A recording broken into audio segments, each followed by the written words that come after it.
আমরা সূরা বাকারা পড়ছিলাম। আজকে সূরা বাকারার 21, 22, 23, 24 এবং 25 নম্বর আয়াত। তাইলে এই 20 পর্যন্ত আয়াতের মধ্যে যেভাবে আমরা গতকালকে বলেছিলাম, আল্লাহ রাব্বুল আলামিন 3টা গোষ্ঠীর কথা তুলে ধরেছেন। শেষে গিয়ে আমি এটা মিস করে ফেলেছি। আল্লাহ রাব্বুল আলামিন কোরআনে প্রথম এক্সাম্পল দেওয়া শুরু করেছেন।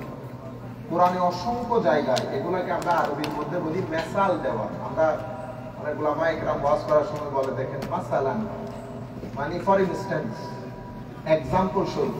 তো কোরআনে পাকের মধ্যে অসংখ্য জায়গায় আল্লাহ রাব্বুল আলামিন আমাদেরকে পার্টিকুলার কিছু জিনিস বোঝানোর জন্য এক্সাম্পল দিয়েছেন।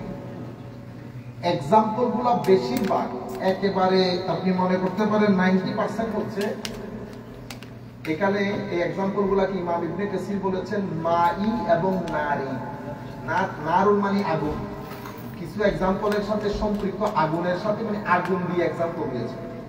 কিছু জায়গার মধ্যে পানি দিয়ে, আমি আসমান থেকে পানি বর্ষণ করি, পানির মাধ্যমে আপনারা যে বীজ বপন করেন সেখান থেকে শাকসবজি হয়, অতঃপর সবুজ হয়। দিন যেতে না যেতে এই সবুজ শাকসবজি এক সময় মরে ছারকার হয়ে যায়, মানুষ জানেও না ইতোপূর্বে এখানে কি ছিল। আমরা যখন বাংলাদেশে দেখবেন ধান যখন আসার সময় হয়, সবুজে সবুজ, ঠিক না?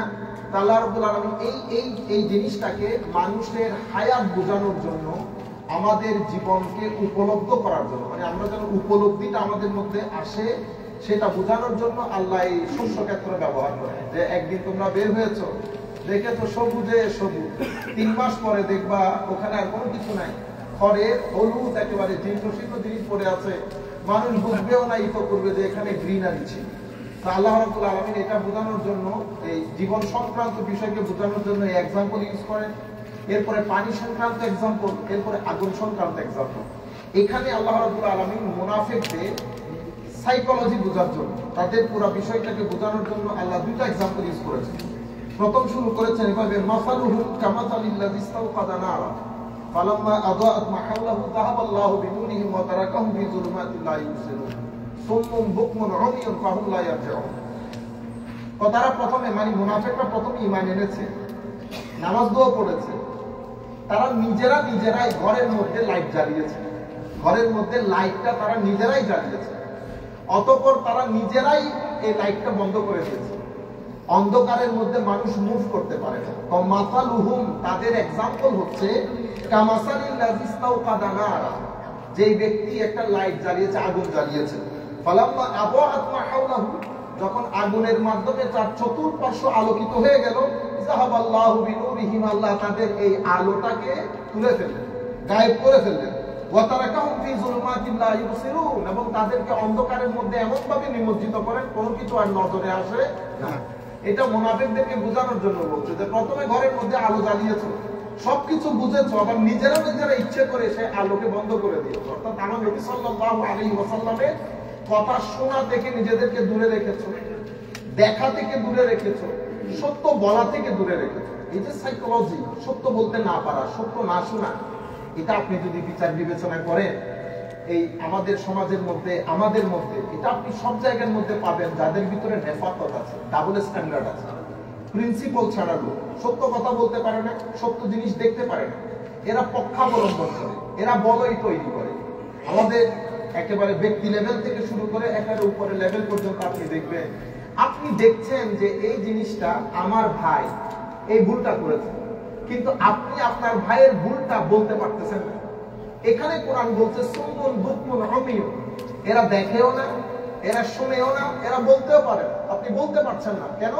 কারণ আপনার ভিতরে আপনি ওই আল্লাহ রাব্বুল আলামিনকে রাজি করার যে বিষয়, সেটা আপনি ভিতর থেকে ফেলে দিয়েছেন। ডাবল স্ট্যান্ডার্ড যখন কারো ভিতরে থাকে, ডাবল টান বলে, দুই মুখী হওয়া। দুই মুখী যখন হবে, প্রিন্সিপাল রাখতে পারবেন না জীবনে। এই জন্য মুমিনের জীবন, মুসলমানের জীবন প্রিন্সিপাল আলা জীবন। সেই সত্যটাকেই বলবে, মিথ্যাকে মিথ্যাই বলবে, বলয়ের বাইরে যাক, বলয়ের ভিতরে যাক। আমার আল্লাহ পরবর্তীতে বলছেন ইয়াকাদু বারকু, আচ্ছা, আও কাসাইয়িবিন মিনাস সামা ফিহি যুলুমাতুন ওয়া রা'দুন ওয়া বারক ইয়াজআলুনা আসাবিআহুম ফি আযানিহিম মিনাস সাওয়াইকি হাযারাল মাউত ওয়াল্লাহু মুহীতুম বিল কাফিরিন। এটা আল্লাহ ওই মুনাফিকদেরকে বোঝানোর জন্য বলছে আমরা কিছু জিনিস সংক্ষিপ্ত আকারে বলে যাচ্ছি যাতে মেইন পয়েন্টগুলো টাচ করতে পারি, যেন সূরা বাকারা আমরা শেষ পর্যন্ত চলে যেতে পারি। আমরা যদি শব্দ কথা বলতে যাই তাইলে সূরা বাকারা শেষ হবে না। আচ্ছা, এই দুইটা এক্সাম্পল দেওয়ার পরে আল্লাহ রাব্বুল আলামিন সাবজেক্ট পরিবর্তন করে ডাক দিলেন কি, ইয়া আইয়ুহান নাস, 21 নম্বর আয়াত, ইয়া আইয়ুহান নাস, হে মানুষ।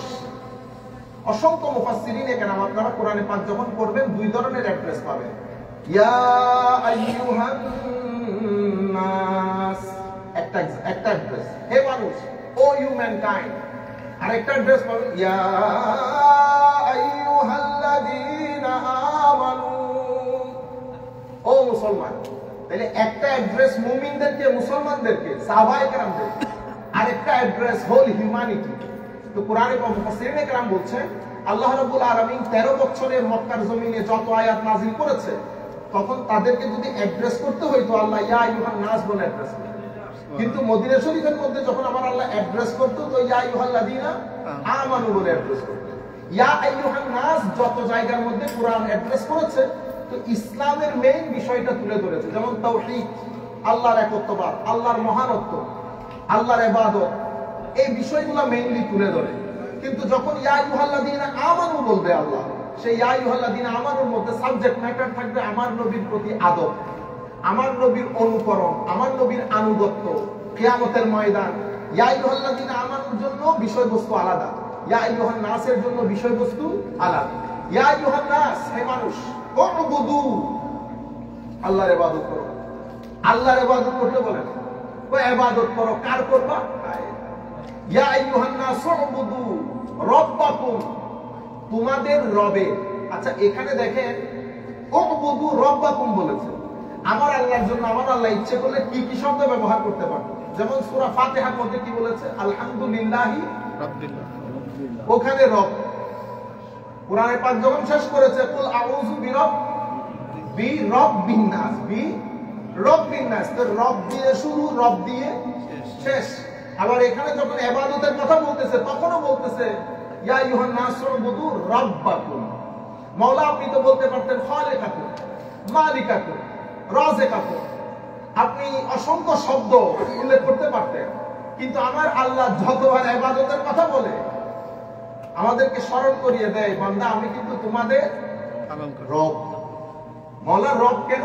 আমি মানুষ, আমি তোমাদেরকে পালন করি। পালন করা মানে হচ্ছে দুনিয়ার জীবনে চলার জন্য আমার যত প্রয়োজন, সব প্রয়োজন আমি ফুলফিল করি। সুতরাং যেহেতু আমি ফুলফিল করি, সেই হেতু আমি একমাত্র ইবাদতের মালিক, এখানে আর কেউ শরীক নাই। কারণ তোমার জীবন ঘনিষ্ঠ সবকিছুর মূলে আমি। সুতরাং তুমি, আচ্ছা এখন বলতেছে ইবাদত করতে, ইবাদত মানে কি? আমরা জেনারেলি ইবাদত মানে মনে করি মসজিদে এসে নামাজ পড়া, ঠিক না? আমার আল্লাহ সালাত বলে নাই তো, ইয়া আইয়ুহান নাস সাল্লু, এটা বলেন নাই। ইয়া আইয়ুহান নাস উবুদু, ইবাদত করতে বলেছে। ইবাদত একটা কম্প্রিহেনসিভ শব্দ, এটা এনকম্পাস করে আপনার সামগ্রিক জীবনকে, ব্যক্তি পর্যায় থেকে পারিবারিক জীবন, সামাজিক জীবন, রাষ্ট্রীয় জীবন, অর্থনৈতিক জীবন, জীবনের যত দিক বিভাগ আছে প্রত্যেক জায়গায় ইবাদত আল্লাহ। ইবাদত আল্লাহ মানে, ইবাদত শব্দের অর্থ হচ্ছে আপনার সবচেয়ে সম্মানের জায়গায় তাজাল্লুল বলি আমরা, তাজাল্লুল মানে you have to be very much humble to someone. আমি হাম্বলনেস আমার বড়দের সাথেও থাকে, ছোটদের সাথেও থাকে, মা বাবার সাথেও থাকে, কিন্তু এই যে হাম্বলনেস, এটা আটমোস্ট হাম্বলনেস। এটা কেমন? তো এটা হচ্ছে, তো আমরা ইবাদত করতে করতে কি করি? প্রথমে আল্লাহর দরবারে দাঁড়াই, আল্লাহু আকবার। কারণ সালাত হচ্ছে ইবাদতের দ্য বেস্ট ফর্ম অফ ইবাদত।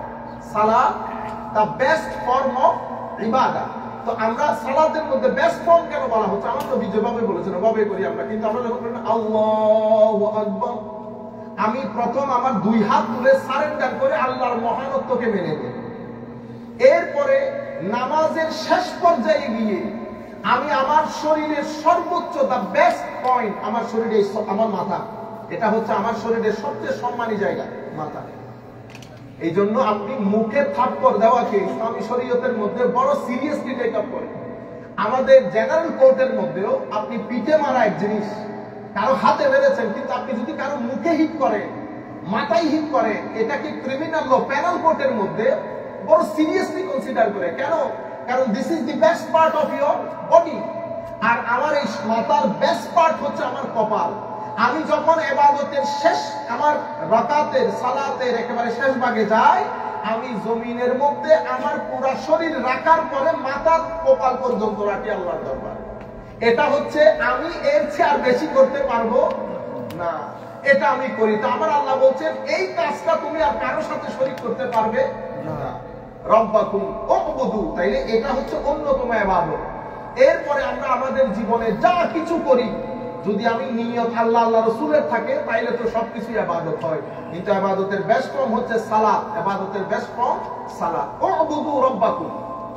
আচ্ছা, এখন রব্বাকুম বলার পরে বলেছে আমার আল্লাহ কিছু জিনিস এমন প্রকৃতির নেচারের এমন কিছু জিনিস আপনাদের সম্মুখে তুলে ধরেছে, যেটা বোঝার জন্য আপনাকে ইউনিভার্সিটিতে পড়তে হবে।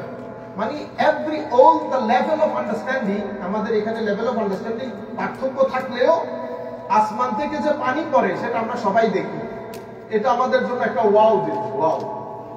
এরপরে আসমান থেকে পানি পড়ে, পানি মাটির মধ্যে আপনি বীজ বপন করেন, সেখান থেকে শাকসবজি ফলে, এগুলো আমরা সবাই দেখি। তো আমার আল্লাহ বলছেন আমি যে তোমাদেরকে পালন করি, তোমরা জিজ্ঞেস করতে চাও আমি কেমনে পালন করি, তোমরা কেমনে জীবন ধারণ করো? আল্লাহ পানি ছাড়া জীবন ধারা অসম্ভব। পানি তোমাদেরকে কে দেয়?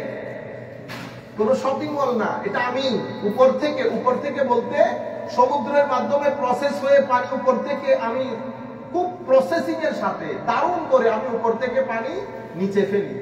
সেই পানির মাধ্যমে পুরা পৃথিবী জীবন ধারণ করে। সেই পানির মাধ্যমে তুমি পান করো, তুমি গোসল করো। সেই পানি তোমার জমির মধ্যে 3 ধরনের জমি, হাদিসে পাকের মধ্যে আসছে 3 ধরনের জমি। এক ধরনের জমি বন্দা, এরা কি করে? এরা পানিকে সংগ্রহ করে রাখে, যেটাকে আমরা পুকুর বলি অথবা জলাশয় বলি। এরা কোনো কিছু প্রডিউস করে না, কিন্তু এরা পানি সংগ্রহ করে রাখে। আরেক ধরনের জমি উর্বর, এরা কি করে? এরা যা আপনি লাগাবেন সবকিছু ফলাবে, এখান থেকে গাছ, আমাদের তরুলতা ফুটে, আমাদের গরু ছাগল হাঁস মুরগি সবকিছু এখান থেকে খেয়ে জীবন ধারণ করে। তাহলে আর কিছু জমি আছে অনুর্বর। অনুর্বর জমিগুলো আল্লাহর সৃষ্টির অনেক কাজের মধ্যে আছে, অনেক কাজে আসে। তাইলে কিছু পানি জলাশয়কে ধারণ করে রাখে, কিছু প্রডিউস করে। আমার আল্লাহ এই জায়গায় ইঙ্গিত করে বলতেছে এগুলা সব আমি তোমাদের খাওয়া দাওয়ার জন্য ব্যবস্থা করেছি। এই কারণে আমি বলতেছি আমি তোমাদেরকে পালন করি, কারণ এগুলোর বাদে তোমরা জীবন ধারণ করতে পারবে না। উবুদু রব্বাকুম, তোমাদের রবের ইবাদত করো। রবকে আমার আল্লাহ কোরআনে পাকের মধ্যে বলেছেন। আচ্ছা, আল্লাযী ইয়া আইয়ুহান নাস উবুদু রাব্বাকুম আল্লাযী খালাকাকুম ওয়াল্লাযীনা মিন ক্বাবলিকুম লাআল্লাকুম তাত্তাকুন। আচ্ছা, এখানে আমার আল্লাহ রব বলেছেন আমি তোমাদেরকে সৃষ্টি করেছি, তোমাদের পূর্ববর্তীদেরকেও সৃষ্টি করেছি। সৃষ্টি মানে আমি যেই সনে জন্মগ্রহণ করেছি তার আগে আমি পৃথিবীতে ছিলাম না। পৃথিবীতে আমাকে নিয়ে আমার মাও ডিসকাস করে নাই, আপনি তো অনেক দূরের কথা। আমার মা বাবাও জানতেন না আমি নামক একটা জিনিস, আমি যেই দিন পৃথিবীতে এসেছি তার আগের মুহূর্তে আমার মা বাবা জানতেন না আমি আসবো। আমি একেবারে অস্তিত্বহীন ছিলাম। আমার আল্লাহ অস্তিত্বহীন থেকে আমাকে অস্তিত্ব দান করেছে। অতঃপর আমার ডিসকাশন শুরু হয়েছে, অতঃপর আমি বড় হয়েছি, অতঃপর আমি সভ্যতার আলো জ্বালিয়েছি, অতঃপর আমি পৃথিবীকে কত পরিবর্তন করেছি, সংযোজন করেছি, বিয়োজন করেছি, সংশোধন করেছি। অতঃপর আমি একদিন পৃথিবীটাকে হারিয়ে যাব। যেভাবে ডিসকাশন আগে ছিল না, ঠিক সেভাবে পরবর্তীতেও কেউ ডিসকাস করবে না, নির্দিষ্ট সময়ের জন্য। তো আমার আল্লাহ বলছেন আমি তোমাদেরকে যেমন করেছি তোমাদের পূর্ববর্তীদেরকেও করেছি। লাআল্লাকুম তাত্তাকুন, সদবোধ মানে কিছু সুর তোমাদের ভিতরে যেন জায়গা নেয়, যেন আমার পছন্দগুলো তোমরা তোমাদের পছন্দে পরিণত করো, এই কারণে। এরপরে আমার আল্লাহ বলছেন আল্লাযী জাআলা লাকুমুল আরদা ফিরাশা, আমি পৃথিবীকে তোমাদের জন্য বিছানার মতো করে বিছিয়ে দিয়েছি, একেবারে সমান করে, যাতে তোমরা পৃথিবীতে চলতে পারো। এর পরবর্তীতে ওয়াসসামাআ বিনাআ, আমি আকাশকে ছাদের মতো করে করেছি। আকাশ তোমাদের ছাদের মতো, মাটি তোমাদের বিছানার মতো। ওয়া আনজালা মিনাস সামাই মাআন ফাআখরাজা বিহি মিনাস সামারাতি রিজকান লাকুম, আমি উপর থেকে পানি ফেলেছি, বর্ষণ করেছি, সেই পানির মাধ্যমে আমি জমিন থেকে বিভিন্ন ধরনের শাক সবজি তরু লতা ফল ফ্রুট আমি তোমাদের জন্য উৎপাদন করেছি। এরপরে আমার আল্লাহ বলছেন ফালা তাজআলু লিল্লাহি আনদাদা ওয়া আনতুম তা'লামুন, আমি এগুলো তোমাদের রিস্ক বানিয়েছি। রিস্ক মানে কি? তো রিস্ক মানে হচ্ছে যে জিনিসটা আমাদেরকে উপকার সাধন করে, আমাদেরকে ফল ফ্রুট যা কিছু খাই, এই যে আপেলের মধ্যে এক ধরনের ভিটামিন আছে যা আমাদের উপকার সাধন করে। আপনারা বুঝতে পেরেছেন? এই জন্য আপেলকে আমরা কি বলি? রিস্ক। আমার সন্তান সন্ততি আমার রিস্ক। কেন? কারণ এদের মাধ্যমে আমার উপকার সাধন হয়, এরা আমার শক্তি। এখন সন্তান সন্ততি যদি মা বাবার লগে বেয়াদবি করে রিজিক হবে, উল্টা আযাবে পরিণত হবে না? অনুরূপ ভাবে অনেক ফল ফ্রুট আপনি খাইছেন, খাওয়ার পরে পয়জন হয়ে গেছে ভিতরে, তো এটা তো আপনাকে উপকার দেয় না, বরং এটার মাধ্যমে আরো উপকার সাধিত হয়েছে। সন্তান সন্ততির মাধ্যমেও কিছু আছে এভাবে পয়জন হয়ে যায়। আল্লাহ রাব্বুল আলামিন আমাদেরকে এই ধরনের সন্তান সন্ততি যদি কারো থেকে থাকে আল্লাহ হেদায়েত দান করুন। আমিন। তো আমার আল্লাহ বলছেন রিস্ক। রিস্ক মানে কি বুঝেছেন? যেটার মাধ্যমে মানুষ উপকৃত হয়, এটাকে রিস্ক বলে। আমার আল্লাহ বলছেন এখানে যা কিছু আমি দান করেছি সবকিছু তোমাদের রিস্ক। ফালা তাজআলু লিল্লাহি আনদাদা ওয়া আনতুম তা'লামুন, তোমরা আমার সাথে কাউকে শরীক করিও। তোমরা বুঝতেছো আমি কি বলতেছি? আমার আল্লাহ বলতেছেন তোমরা বুঝতেছো। এজন্য আমরা খুতবার মধ্যে কয়েকটা শব্দ বলি, লা জিদ্দা লাহু ওয়ালা নিদ্দা লাহু ওয়ালা মিথলা লাহু ওয়ালা মাসিলা লাহু ওয়ালা শাবিহা লাহু, এই শব্দগুলো বলি। তো এখানে প্রত্যেক শব্দের আলাদা আলাদা কিছু অর্থ আছে।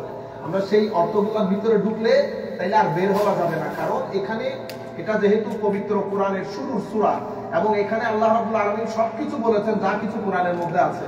কিন্তু আমরা যদি একটা শব্দের ব্যাপারে ভিতরে ঢুকি তাইলে এমনিতে এরকম 30-40 দিন এমনিতে চলে যাবে, বের হয়ে যাবে। শুধু একামতে সালাত, আমরা তো বলি নাই একামতে সালাত। আল মুত্তাকিন, এই যে হুদাল লিল মুত্তাকিন, হুদান অর্থ কি, মুত্তাকিন অর্থ কি, একামতে সালাতের অর্থ কি, ইকানের অর্থ কি, ওয়া মিম্মা রাযাকনাহুম ইউনফিকুনের অর্থ কি, এগুলা অনেক ব্যাখ্যা বিশ্লেষণের দাবি রাখে। কিন্তু আমরা এখানে সেই ধরনের ব্যাখ্যা বিশ্লেষণে যাচ্ছি না। আমরা এটাকে বলে তাফসীর মাওদুঈ। আমরা বিষয়ভিত্তিক কোরআনে পাকের আয়াতগুলো বিষয়ভিত্তিক, আমরা শব্দ শব্দ বা আয়াত অনুবাদ করব না। আপনারা আল্লাহ মেহেরবানিতে 30 দিন যাওয়ার পরে বুঝতে পারবেন সূরা বাকারার মধ্যে কি কি বিষয় আল্লাহ উল্লেখ করেছেন, মেইন বিষয়গুলো কি। তাইলে 21 নম্বর আয়াতের মধ্যে আল্লাহ রাব্বুল আলামিন সাবজেক্ট চেঞ্জ করে আল্লাহ মানুষকে আল্লাহর ইবাদতের প্রতি ডেকেছেন এবং আল্লাহ যে মানুষের রব সেই বিষয়টা মানুষের কাছে তুলে ধরেছেন। এর পরবর্তীতে আমার আল্লাহ রাব্বুল আলামিন দ্বিতীয় আয়াতের মধ্যে চলে যায়। এটা হচ্ছে আয়াত নাম্বার 23। 23 এর মধ্যে গিয়ে বলতেছেন ওয়া ইন কুনতুম ফি রাইব মিম্মা নাযালনা আলা আবদিনা ফাতু বিসূরা। আমরা এরপরে শেষ করে দিচ্ছি। সুবহানাল্লাহ। আপনারা মনে আছে আল্লাহ রাব্বুল আলামিন বলেছেন হাযাল কিতাব যালিকাল কিতাব লা রাইবা, এই কিতাবের মধ্যে কোনো রাইব নাই, সংশয় নাই। এই কিতাবের মধ্যে আপনি কোনো কিছু নিয়ে হেজিটেট করতে হবে না, সন্দেহ তো নাই, সংশয়ও নাই। এখন ওই বিষয়টাকে আল্লাহ এবার একটু ইলাবোরেট করতেছে, ফার্দার ডিটেইলস দিচ্ছে। কি বলেছেন? ওয়া ইন কুনতুম ফি রাইবিন মিম্মা নাযালনা আলা আবদিনা, আমরা আমার বান্দা বড় মহব্বতের বড় উঁচু মর্যাদার বান্দা মুহাম্মদুর রাসূলুল্লাহ সাল্লাল্লাহু আলাইহি ওয়াসাল্লামের উপর যেই কিতাব নাজিল করেছে এটা নিয়ে যদি তোমাদের কোনো সংশয় থাকে তাইলে তোমরা সংশয় নিয়ে বসে থাকিও না। ফাতু বিসূরা, তোমরা একটা কাজ করো, তোমরা আমি আমার নবীর উপর যে কোরআন নাজিল করেছি পুরা কোরআন লাগবে না, সেই কোরআনের মতো একটা সূরা তোমরা সবাই একত্রিত হও। তোমরা তো আরব, কথায় কথায় আরবি ভাষা বলো, তোমাদের রাখালরাও আরবিতে কবিতা পড়ে। আসলে তো ঠিক, এরা কবিতা, আপনারা ইসলামিক ক্লাসিক্যাল সায়েন্সের লোকগুলা বুঝবে, এত কবিতা তারা বলতো, প্রত্যেক ব্যক্তি কবিতায় এদের কথা। এরা লেখাপড়া জানতো না ঠিক, কিন্তু সাহিত্যের মধ্যে এরা অহংকার করতো পৃথিবীতে যে আমাদের মতো সাহিত্য জানা লোক কেউ নাই, এত বেশি তাদের কবিতা। প্রত্যেকের আলাদা আলাদা কবিতা গুচ্ছ আছে। হযরত আমরা কিছুদিন আগে বলেছেন হুজুর কাম সিস্টেমের চাচা খাজা আবু তালেবের আলাদা কবিতা গুচ্ছ আছে। আপনারা যদি আপনাদের সুযোগ হয় গুগল থেকে আপনারা এটার পিডিএফ নিতে পারবেন, অতঃপর আরবিটাকে ট্রান্সলেট করে দেখবেন খাজা আবু তালেবের উপর যে আপনারা আমরা এক পায়ে দাঁড়ায় যাই, হ্যাঁ কাফের বলেন মুসলমান, সেটা পরে বলিয়েন, আগে ওনার কবিতা গুচ্ছগুলো এই আরবিক ট্রান্সলেশনের মধ্যে দিয়ে ট্রান্সলেশনটা করিয়েন, তারপরে ডিসিশন আপনার। এভাবে প্রত্যেকের আলাদা আলাদা কবিতা গুচ্ছ আছে। তো যারা কথায় কথায় কবিতা বলে, আমার আল্লাহ বলতেছেন এটা আমার খোলা চ্যালেঞ্জ। পৃথিবীতে কত সংখ্যক দার্শনিক এই আয়াতগুলো পড়ে এরা মাথা পাগল হয়ে গেছে। এক ভদ্রলোক বলতেছেন আমি ওদের কিতাব পড়া শুরু করেছি, ওমায়রা প্রথমের মধ্যে বলতেছে আলিফ লাম মিম যালিকাল কিতাব লা রাইবা ফীহ, এই কিতাবে কোনো সন্দেহ নাই। আমি চিন্তায় পড়ে গেছি, বলে কি এত বড় একটা কিতাব, কিতাবের মধ্যে সন্দেহ নাই, তাও আবার শুরুর দিকে বলে দিচ্ছে। আবার কতক্ষণ পরে গিয়ে বলতেছে যদি সংশয় থাকে তাহলে তোমরা সবাই একত্রিত হয়ে কোরআনের মতো একটা সূরা, কোরআনের মতো একটা সূরা অথবা কোরআনের মতো একটা আয়াত প্রডিউস করে দেখা। তারা অনেকভাবে চেষ্টা করেছে কোরআনের মতো আয়াত প্রডিউস করার জন্য, কিন্তু কোরআনের মতো সাউন্ড হয় না। আলাম তারা কাইফা আল কারিআতুল কারিয়া, ইন্না একেবারে সর্ব একেবারে ছোট সূরা ইন্না আতাইনা কাল কাউসার না, আপনি ইন্না আতাইনা কাল পড়তে কত দারুণ লাগে। অথচ আমরা এমনিতে আরবি কবিতা পড়ি না, আরবি লিটারেচার পড়ি। আপনি কোরআন শরীফকে এই পাশে রাখবেন, আরবি লিটারেচার এই পাশে রাখবেন। আপনি আরবি লিটারেচারটা 2-3 বার পড়বেন, আপনার মাথা খারাপ হয়ে যাবে। কিন্তু আপনি ইন্না আতাইনা কাল কাউসার পড়েন, দেখবেন ভিতরের মধ্যে কেমন যেন একটা জিহ্বার মধ্যে মজা লাগে, একটা আলাদা টেস্ট। এটাই ওদেরকে পাগল করে দিয়েছে যে আমরা আরবি পড়ি, আরবি বলি, কিন্তু আমরা যখন এটা বলি বা শুনি এটা অন্যরকম একটা আপিল করে আমাদের ভিতরে। এই জন্য পুরো সোসাইটির মধ্যে একটা বিপ্লব তৈরি করে ফেলেছে। আমার নবী শুধু কোরআনের আয়াত পড়ে, তারা কোরআনের আয়াতকে না বলে, মানে এটা মোহাম্মদ সাল্লাল্লাহু আলাইহি ওয়াসাল্লাম নিজে করতেছে এগুলো বলে ঠিক, কিন্তু আমার নবী যখন কোরআন শরীফ পড়তো তারা আশেপাশে গিয়ে এটা কান লাগাই শুনতো, আশেপাশে গিয়ে কান লাগিয়ে শুনতো। ফারুক আজমের মতো এত কঠিন হৃদয়ের মানুষ যখন বোনের কাছ থেকে কোরআনের আয়াত শুনেছে, এতটুকুনের মধ্যে হাত থেকে তরবারি পড়ে গেছে। এটা এত আপিল। এখন এই সেকুলার ওয়ার্ল্ডের মধ্যে, ম্যাটেরিয়াল ওয়ার্ল্ডের মধ্যে আমরা এই আপিলটা সৃষ্টি করতে পারছি না, কারণ আমাদের সবার অন্তরের ভিতর থেকে ওই লোহা ভাবনা চলে গেছে। আমরা গাছে পরিণত হয়েছে। গাছের মধ্যে আপনি কি লাগে না, ইলেকট্রিক্যাল শক হয় না। আপনি যদি ওই কি বলে মেটালিক যে অ্যাট্রাকশন, মেটালিক অ্যাট্রাকশনের জন্য তো মেটাল হইতে হয়। আমাদের এখান থেকে মেটালিক ভাবটাই চলে গেছে। অথচ এখনো পর্যন্ত আমি ইংলিশ দুনিয়ার মধ্যে, ইংল্যান্ডের মধ্যে দেখেছি কোরআন শরীফকে ভালো করে পড়তে পারলে এটা মানুষের ভিতরে অনেক বেশি একটা তাসির পয়দা করে।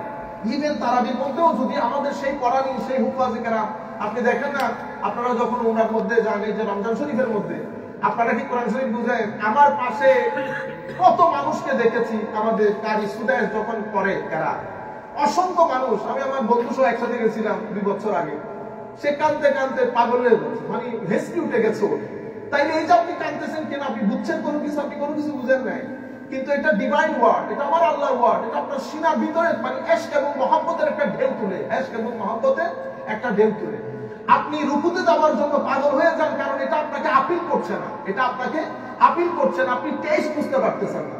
কিন্তু যারা টেস্ট বুঝতে পারে, আপনি যখন ফ্লোর সাথে যাবেন আয়াতের সাথে সাথে, হয়তো আমরা সেই মজা আপনাকে দিতে পারছি না, এটা আমাদের ব্যর্থতা।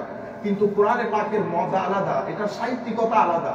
এজন্য আমার আল্লাহ বলেছেন ওয়া ইন কুনতুম ফি রাইব মিম্মা নাযালনা আলা আবদিনা ফাতু বিসূরা। এটা বলার পর আমার আল্লাহ নিজে বলেছেন ওয়া কুনতুম শুহাদাআ মিন দুনিল্লাহি ইন কুনতুম সাদিকিন।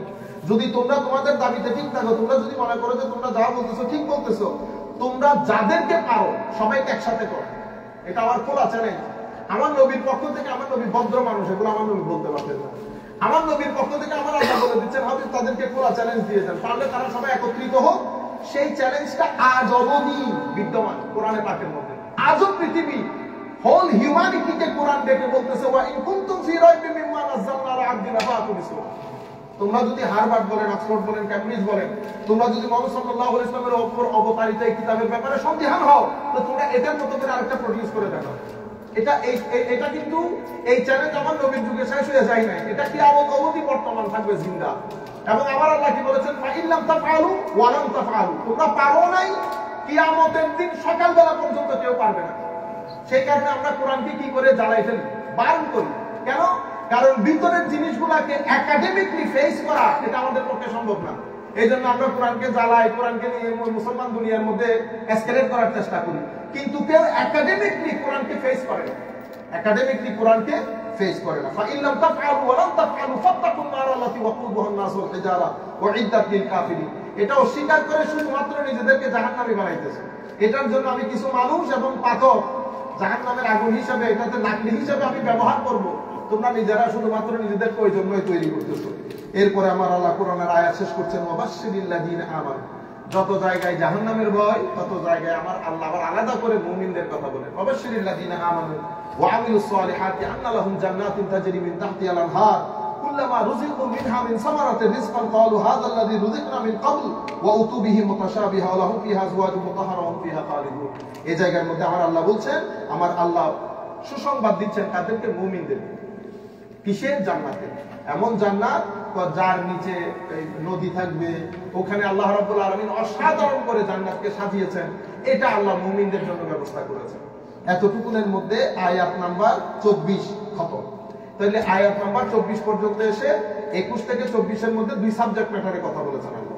প্রথম সাবজেক্টে আল্লাহ রুবুবিয়্যত, বিশ্ববাসীর প্রতি আল্লাহ রাব্বুল আলামিন আল্লাহ এই ন্যাচারাল কিছু বিষয় তুলে ধরে আল্লাহর ইবাদতের প্রতি উদ্বুদ্ধ করেছেন, ডেকেছেন। এবং পরবর্তী 23 এবং 24 নম্বর আয়াতে আল্লাহর নবীর প্রতি অবতারিত কিতাবের সত্যায়নের বিষয়ে কিয়ামত পর্যন্ত জ্ঞানীদেরকে চ্যালেঞ্জ করে আল্লাহ বলেছেন, যদি তোমরা পারো এই কোরআনের মতো কিছু একটা তোমরা করে দেখাও। তোমরা পারো নাই, ওয়ালান তাফআলু, কখনো পারবেও না। ওয়ালান তাফআলু, কখনো পারবে না তোমরা যদি একত্রিত হও। সুতরাং হয় মেনে নাও, নতুবা নিজেদেরকে জাহান্নামের জন্য তৈরি করে নাও। আল্লাহ রাব্বুল আলামিন আমাদের হামিয়ে নাসির হোক। ওয়া মা আলাইনা ইল্লাল বালাগ।